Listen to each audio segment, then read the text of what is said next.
2024 के लोकसभा चुनाव के बाद भारतीय राजनीति के एक पुराने चेहरे मेनका गांधी और उनके बेटे वरुण गांधी का पब्लिक लाइफ से लगभग पूर्ण रूप से गायब हो जाना कई सवाल खड़े करता है। जब देश चुनावी घमासान में था, तब सुल्तानपुर और पीलीभीत जैसी सीटों पर ना तो माँ बेटे का नाम चर्चा में रहा और ना ही उनकी राजनीति उपस्थिति महसूस की गई। एक जमाना था जब वरुण गांधी बीजेपी के उभरते हुए युवा नेताओं में गिने जाते थे और मेनका गांधी सत्ता की सख्त मंत्री मानी जाती थी।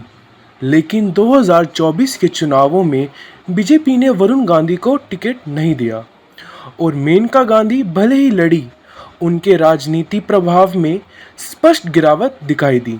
यह पूरी छुपी सिर्फ व्यक्तिगत दूरी नहीं, बल्कि एक तरह का राजनीतिक बहिष्कार लगती है।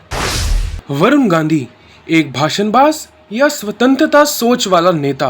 वरुण गांधी की पहचान हमेशा एक विरोधी स्वर वाले बीजेपी नेता के रूप में रही। जब बाकी युवा नेता मोदी शाह लाइन में फिट होते गए, वरुण ने बेरोजगारी, किसानों के मुद्दे, नोटबंदी की असफलता और सरकारी संवेदनहीनता जैसे टॉपिक्स पर खुलकर बोला। उन्होंने कई बार पार्टी लाइन के खिलाफ ऐसी टिप्पणियां की जो मीडिया में वायरल हुई, लेकिन सरकार के लिए वो एक अस्वीकार योग्य नेता बन गए। क्या यही बोलने की आदत उन्हें बीजेपी के मुख्य धारा से बाहर ले गई? कई विश्लेषक मानते हैं कि मोदी शाह की बीजेपी में ऐसी आज़ादी की कोई जगह नहीं है। मेनका गांधी, पशु प्रेम से राजनीति तक का सफर। मेनका गांधी की राजनीति में एक अलग गरिमा रही है। इमरजेंसी के दौरान वो एक बागी बहू के रूप में सामने आई, जो संजय गांधी के बाद इंदिरा गांधी से खुला विरोध कर गई। बाद में जनता दल से बीजेपी तक का सफर तय करके उन्होंने पशु कल्याण और पर्यावरण जैसे विषयों पर काफी काम किया। लेकिन मोदी युग की बीजेपी में उनकी प्रासंगिकता धीरे धीरे कम होती गई। मंत्रिमंडल में जगह ना मिलना, सुल्तानपुर में कठिन चुनाव और 2024 के बाद मीडिया से दूरी, ये सब इस बात के संकेत है कि शायद मेनका गांधी अब सक्रिय राजनीति से संन्यास की ओर बढ़ रही है। संजय गांधी और वरुण, क्या इतिहास दोहराया गया? एक दिलचस्प समानता संजय गांधी और वरुण गांधी के व्यवहार में देखी जा सकती है। संजय गांधी इंदिरा गांधी के लिए कभी शक्ति का स्रोत थे तो कभी संकट। वह निर्भीक थे, लेकिन उनके फैसले कई बार विवादास्पद रहे। वैसे ही वरुण गांधी भी बीजेपी में एक ऐसे नेता बन गए थे जो पार्टी के लिए अनकंट्रोलेबल हो चुके थे। दोनों पिता पुत्र में एक साझा तत्व था, अनुशासनहीनता नहीं, बल्कि सत्ता के सामने खुलकर बोलने का साहस। शायद इसी वजह से जिस तरह इंदिरा ने संजय को सीमित करने की कोशिश की थी, वैसे ही मोदी शाह ने वरुण को हाशिए पर डाल दिया। बीजेपी का गांधी परिवार से असहज रिश्ता। बीजेपी हमेशा से गांधी परिवार की विचारधारा का विरोध करती आई है, लेकिन वरुण और मेनका को बीजेपी में शामिल करने का उद्देश्य 1990 के दशक में गांधी नाम के प्रभाव का इस्तेमाल करना था। आज के दौर में जब बीजेपी खुद ब्रांड मोदी के सहारे जीतने लगी है, तो उसे वरुण गांधी जैसे नेता की ना ज़रूरत है, ना उनके विचारों को झेलने की इच्छा। बीजेपी की राजनीति अब पूरी तरह से सेंट्रलाइज्ड कंट्रोल पर आधारित है और वरुण गांधी जैसे स्वतंत्र विचारक इस मॉडल में फिट नहीं होते। मेनका गांधी का अंतिम अध्याय। मेनका गांधी की राजनीतिक यात्रा अपने अंतिम चरण में दिख रही है। वो पार्टी के मंच से लगभग गायब हैं, टीवी डिबेट्स में नहीं दिखती और ना ही उनकी कोई राजनीतिक पहल चर्चा में होती है। कई लोग मानते हैं मेनका गांधी का बीजेपी में स्थल अब सिर्फ संगठनात्मक शिष्टाचार तक सीमित रह गया है। 2024 की हार ने उनकी परिस्थितियों को अब काफ़ी ज़्यादा खराब कर दिया है। 2029 में अगर वो चुनाव लड़ी भी तो उसे आखिरी प्रयास माना जा रहा है। वरुण गांधी का बॉडी ऑफ वर्क और मीडिया प्रेम। वरुण गांधी को लिखने, सोचने और भाषण देने का शौक है। उनके लेख अंग्रेज़ी अखबारों में छपते रहे हैं, जिसमें उन्होंने अक्सर सरकारी आलोचना की है। शायद वो बीजेपी के अकेले एमपी थे जो बजट या आर्थिक मंदी जैसे मुद्दों पर असली डाटा के साथ सरकार से सवाल पूछते थे। लेकिन मीडिया में ऐसी बातें पसंद नहीं की जाती जो मोदी सरकार की निंदा करें। धीरे धीरे उन्हें साइलेंस करने की मुहिम शुरू है और 2024 में टिकट काटना उसी मुहिम का परिणाम था। एक अदृश्य बहिष्कार और मानसिक निर्वासन। 2024 के बाद से वरुण गांधी ना मीडिया में है ना पार्टी के बैठकों में। उनके बारे में बीजेपी के किसी बड़े नेता ने कोई टिप्पणी नहीं की, ना समर्थन में ना विरोध में। यह एक अदृश्य बहिष्कार है जो आज की राजनीति का सबसे क्रूर तरीका बन गया है। ना तो निष्कासन ना ही समर्थन, सिर्फ चुप्पी। यह चुप्पी वरुण गांधी के आत्मसम्मान को तोड़ने की एक राजनीतिक तकनीक है जिसे वो खुद ही हार मान ले, और ऐसे लगता है कि अभी वो उसी मानसिक अवस्था में है, एक मेंटल एग्जाइल में। कांग्रेस में वापसी या नई पार्टी। वरुण गांधी की राजनीतिक स्थिति अभी एक मोड़ पर है। क्या वो कांग्रेस में वापस जाएंगे? मेनका गांधी कभी कांग्रेस से निकली थी। क्या अब पुत्र कांग्रेस में लौटेंगे या फिर वो किसी नई विचारधारा के साथ नई पार्टी खड़ी करेंगे?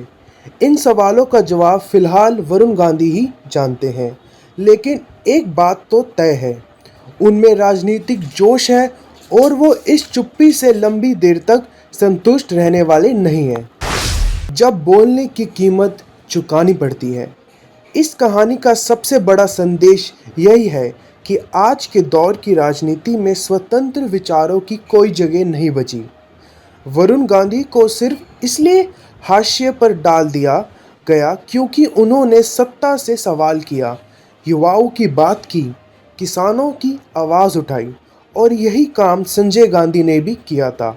चाहे गलत तरीके से हो, लेकिन वो सत्ता के केंद्र में उथल पुथल मचाते थे। शायद यही गांधी डीएनए मोदी युग की राजनीति में अनफिट हो गया है। 2024 के लोकसभा चुनाव के बाद भारतीय राजनीति के एक पुराने चेहरे मेनका गांधी और उनके बेटे वरुण गांधी का पब्लिक लाइफ से लगभग पूर्ण रूप से गायब हो जाना कई सवाल खड़े करता है। जब देश चुनावी घमासान में था, तब सुल्तानपुर और फिलबित जैसी सीटों पर ना तो माँ बेटे का नाम चर्चा में रहा और ना ही उनकी राजनीति उपस्थिति महसूस की गई। एक जमाना था जब वरुण गांधी बीजेपी के उभरते हुए युवा नेताओं में गिने जाते थे और मेनका गांधी सत्ता की सख्त मंत्री मानी जाती थी। लेकिन 2024 के चुनावों में बीजेपी ने वरुण गांधी को टिकट नहीं दिया और मेनका गांधी भले ही लड़ी, उनके राजनीति प्रभाव में स्पष्ट गिरावट दिखाई दी। यह पूरी छुपी सिर्फ व्यक्तिगत दूरी नहीं, बल्कि एक तरह का राजनीतिक बहिष्कार लगती है। वरुण गांधी एक भाषणबाज या स्वतंत्रता सोच वाला नेता। वरुण गांधी की पहचान हमेशा एक विरोधी स्वर वाले बीजेपी नेता के रूप में रही।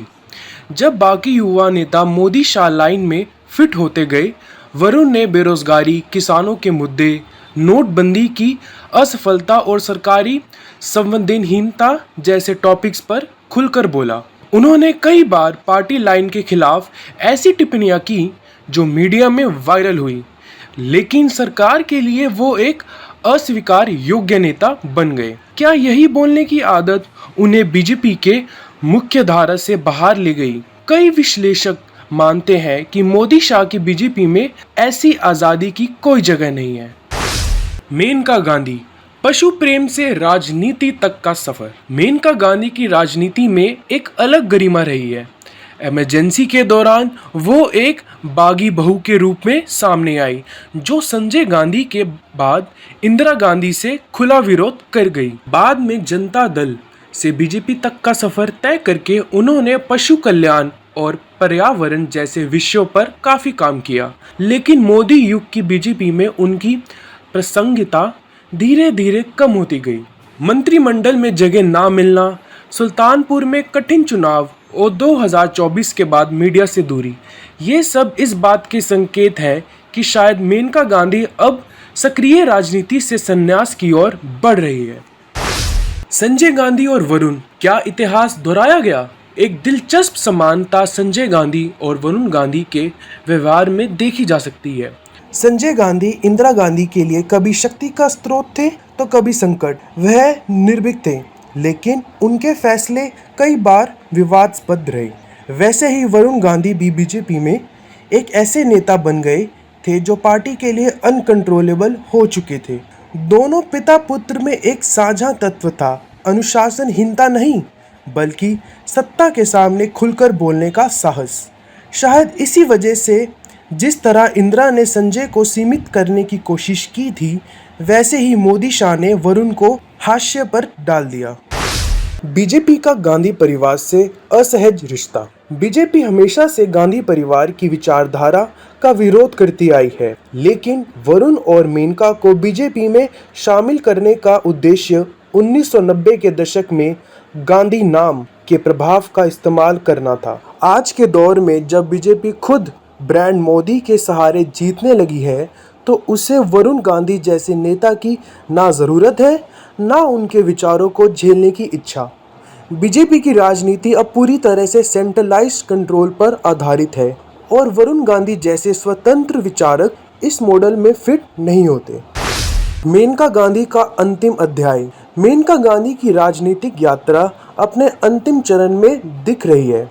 वो पार्टी के मंच से लगभग गायब हैं, टीवी डिबेट्स में नहीं दिखती और ना ही उनकी कोई राजनीतिक पहल चर्चा में होती है।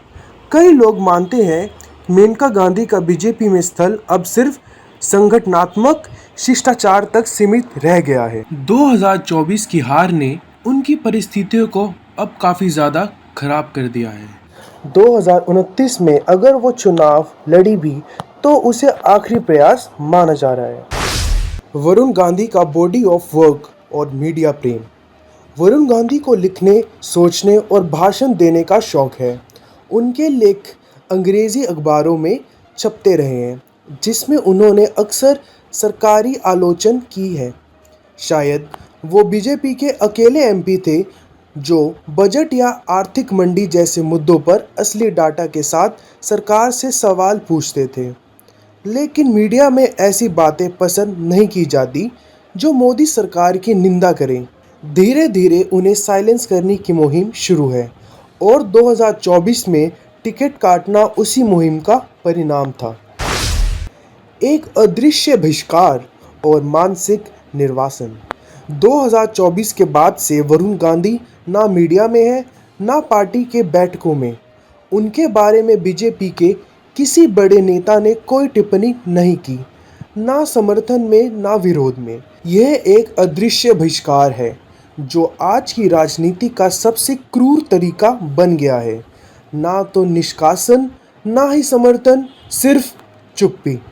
यह चुप्पी वरुण गांधी के आत्मसम्मान को तोड़ने की एक राजनीतिक तकनीक है जिसे वो खुद ही हार मान ले, और ऐसे लगता है कि अभी वो उसी मानसिक अवस्था में है, एक मेंटल एग्जाइल में।